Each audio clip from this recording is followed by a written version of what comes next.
अस्सलाम वालेकुम व्यूवर्स, कैसे हैं आप लोग। उम्मीद करती हूँ कि आप सब ठीक होंगे। अल्हम्दुलिल्लाह आप सबकी दुआओं से मैं भी बिल्कुल ठीक।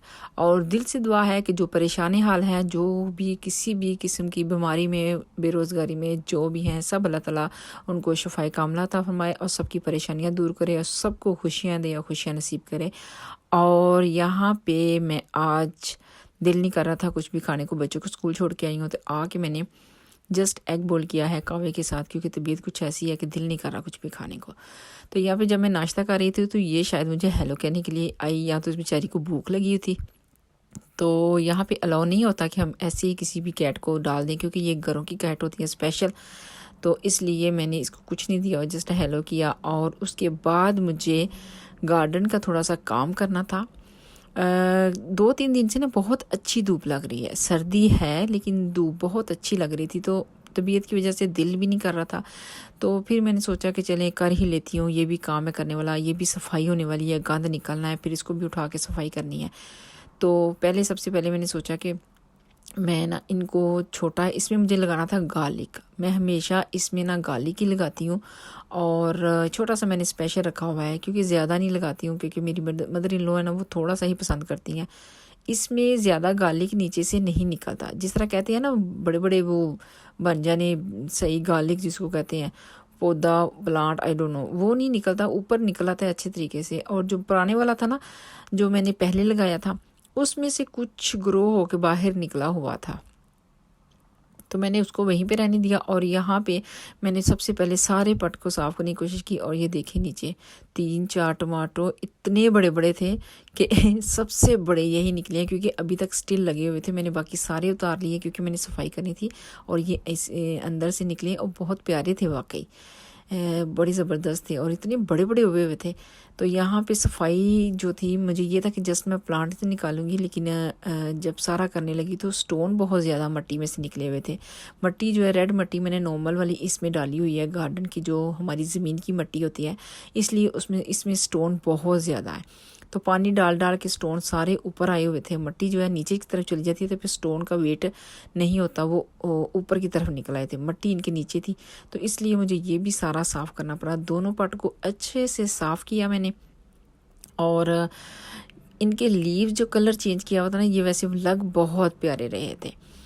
तो अभी मैं साथ ही कचरा रखती जा रही थी, फिर मैंने कहा बाद में उठा के फिर मैं साफ़ कर लूँगी। और ये 2 प्लांट जो है ना, ये चिली के हैं, मर्च ग्रीन चिली है, आई डोंट नो, या रेड चिली के मैंने सीड लगाए थे। वो उस वो टाइम पे तो नहीं निकले, लेकिन बाद में निकल आए थे, और छोटे होते होते अब माशाल्लाह से काफ़ी बड़े हो चुके थे। इतने थे, हर वक्त मैं बोलते हुए अटकती रहती हूँ कि इनको निकाल के ना तो किसी और पट में लगा लें। तो इनको मैंने जल्दी से दूसरे पट में लगा लिया, मट्टी डाल के बहुत अच्छे से। और मैंने सोचा हो सकता है विंटर में ये जो चिली के प्लांट्स हैं वो हो जाएं, क्योंकि कुछ प्लांट्स ऐसे होते हैं जो सर्दी और गर्मी दोनों में होते रहते हैं। जैसे सरों ही कहते हैं, आई थिंक एक और प्लांट है उसको।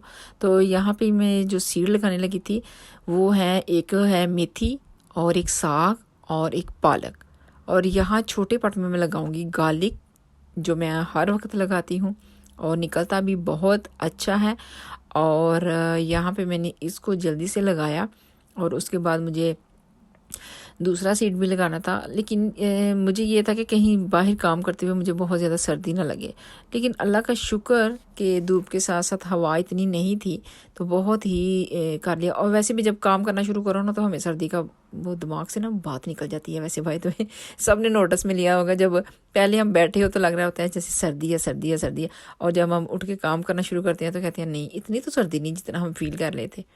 जो मेरे साथ भी ऐसे ही हुआ, मुझे पहले लग रहा था कि पहले ही मेरी तबीयत कुछ ऐसी है कहीं ज़्यादा ना हो जाए, लेकिन नहीं, अल्लाह का शुक्र है कि मैंने कर लिया। और वो कोई हार्ड काम नहीं था, हर वक्त हम रूटीन में ये करते रहते हैं, और मेरी तो ये अब एक आदत बन गई है कि कुछ ना कुछ करती ही रहती हूँ, गार्डन में भी और अंदर भी बाहर भी। तो मैंने इसको लगाने के लिए आसान तरीका ये किया कि मिट्टी को एक साइड पे किया, जो मैंने नई डाली थी उसको हटा के उसमें सीड लगाया, क्योंकि मैंने सफाई तो कर ली थी। और उसी मिट्टी को उठा के फिर मैंने इसके ऊपर डाल दिया। एक साइड पे मैंने स्पिनच लगाई है, और इस पार्ट में मुझे ये था कि इसके साथ मैं धनिया लगाऊंगी, और अभी और कुछ नहीं लगा क्योंकि धनिया घर में मुझे मिला ही नहीं। और यहाँ पे मैंने साग लगाया और ये मैंने लगा रही हूँ फर्स्ट टाइम, देखते हैं कैसे। और ये जो बीज है मैं पाकिस्तान से लेके आई थी, जब मैं मार्च में गई थी पाकिस्तान में, तो वहाँ से मैं लेके आई थी ग्रो करने के लिए। और जब मैं यहाँ आई तो कंडीशन मुझे अच्छी नहीं लगी वेदर की, और मिट्टी का भी मुझे हिसाब नहीं था, तो इसलिए मैंने नहीं लगाया। तो अब मैं ट्राई करने के लिए पूरा नहीं डाल रही हूँ, मैंने बचा लिया कुछ, कि अगर अब जल सड़ भी गया ना, ख़त्म हो गया, तो मैं आइंदा मार्च में ज़रूर फिर ट्राई करूँगी। हो सकता है फिर मार्च में निकल आए, क्योंकि वैसे तो साग का सीज़न जो है वो अभी है। पालक साग वगैरह एक ही चीज़ है, मेथी भी। और यहाँ मेथी का जो तुक्का है ना वो मैं खुद लगा रही हूँ, जो सीधी सी बात है, मैं सही कह दूँ।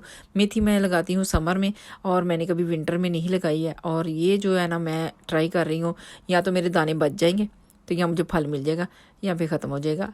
दोनों बातों में से एक ही बात है। तो देखते हैं फिर क्या होता है। अल्लाह जो चाहे, अल्लाह जो चाहे, वो चाहे तो बचा सकता है, वो चाहे तो नहीं। तो उसी के सहारे पे मैं जस्ट ट्राई करने के लिए थोड़ा सा एक साइड पे मैंने मेथी दाना भी डाल दिया। देखते हैं, हो सकता है बहुत खूबसूरत सा निकल आए। तो धनिया मैं वैसे डालती रहती हूँ, विंटर में भी मैंने डाला है। धनिया निकल आता है लेकिन स्लो टाइम लगता है, क्योंकि सर्दी की वजह से बहुत ज़्यादा जल्दी नहीं निकलता, बहुत स्लो निकलता है, लेकिन निकल आता है। और यहाँ पे ये देखें, मिर्च के जो प्लांट्स थे उनको मैंने इन 2 पार्ट्स में लगा दिया। अगर मुझे लगा विंटर में ये ख़राब होने लगे हैं, जलने लगे हैं, तो लेमन की तरह उठा के ना मैं इनको अंदर कर लूँगी। तो मुझे लग रहा है कि ये ठीक रहेंगे। अगर ना रहे तो फिर इनको अंदर करूँगी। और ये छोटा सा मेरा प्लांट था फ्लावर का, जो कि मेरी लापरवाही की वजह से ना बेचारा मर रहा था, तो मैंने कहा नहीं, पूरा नहीं मरने दूँगी, पकड़ लूँगी। तो मैंने इसको भी पकड़ के तो इसमें डाल दिया थोड़े से बड़े पट में। तो अल्हम्दुलिल्लाह मुझे उम्मीद है कि ये हो ही जाएंगे। तो सबको जल्दी जल्दी से पानी लगाया, क्योंकि टाइम इतना हो रहा था कि मुझे खाना भी बनाना था शाम के लिए। मैंने बनाना था शलजम मैं लेके आई हुई हूँ, और साथ में पालक। शलजम और पालक मुझे पकाने थे, और आज जल्दी से मैंने पकाने थे अपनी अम्मी वाले स्टाइल में। मेरी अम्मी बहुत सिंपल स्टाइल से खाने पकाती थी, हमारी माएँ ऐसा ही करती थी। आजकल एक खाने में हम, मेरे ख्याल से काउंटिंग के हिसाब से 10 से 12 मसाले तो ज़रूर जाते हैं, और हमारी माएँ सिर्फ 3 मसाले डाला करती थी, नमक, मिर्च, हल्दी। और आजकल मैंने ऐड किया बीच में एक्स्ट्रा सूखा धनिया, और यहाँ पे मैंने जस्ट वही ऐड किया, मैंने कुछ नहीं ऐड किया है। और साथ मैंने स्पिनिच ऐड की, क्योंकि इन शलजम के साथ स्पिनिच बहुत अच्छी लगती है। और ये जो स्पिनिच है मैं बैग में क्यों रखी हुई है, मैंने फ्रीज़र में रखी हुई थी, धो के साफ़ करके काट के। बाज़ार वाली नहीं है ये, बाज़ार में ऐसी नहीं मिलती, वो और तरह की मिलती है। ये मैंने खुद काट के साफ़ करके धनिया की तरह इसको रखा हुआ था। बस इसको मैंने सीधा ऐड किया है, और ये देखें कितनी अच्छी लग रही है, और बहुत अच्छे से ये बनी थी, बहुत टेस्टी बना था। आप लोग भी ट्राई करें। और यहाँ मैंने थोड़ा सा पानी ऐड किया, और ये गलने में क्विक गल जाते हैं। बहुत क्रीमी, बहुत नाइस, बहुत टेस्टी, बहुत स्वीटी से, स्पाइसी भी नहीं ये होते। और ये सीज़न के थे इसलिए बहुत फ्रेश लेके आई थी, बहुत नाइस बना था आज का खाना, सारा काम। और ये थी आज की वीडियो जो आपके साथ शेयर की। अगर आप लोगों को पसंद आई हो, लाइक करें, शेयर करें, सब्सक्राइब करें, दुआ में याद रखें। इंशाल्लाह मिलती हूँ नेक्स्ट व्लॉग में। अल्लाह हाफिज़।